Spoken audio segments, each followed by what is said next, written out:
Viral angkot ugal-ugalan kejar mobil wuling gara-gara supir marah dan tak terima diklakson pada Jumat 7 Januari 2022. Dalam video amatir yang diunggah akun Facebook Mira Yunita, ia memberikan keterangan di mana kejadian tersebut terjadi. Padahal yang melaksanakan bukan dia. Dalam video, tampak angkot berwarna biru bertuliskan bus kota tampak melintas ugal-ugalan. Angkot itu tampak mengejar mobil wuling berwarna hitam yang berada tepat di depannya.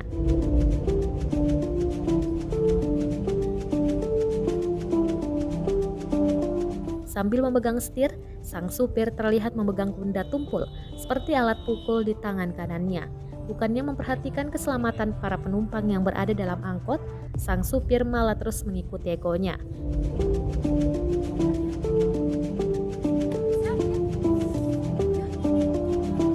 Ia tetap terus mengejar mobil wuling dan seakan ingin membalaskan dendam karena tak terima diklakson. Padahal belum tentu pengemudi mobil wuling yang mengklakson.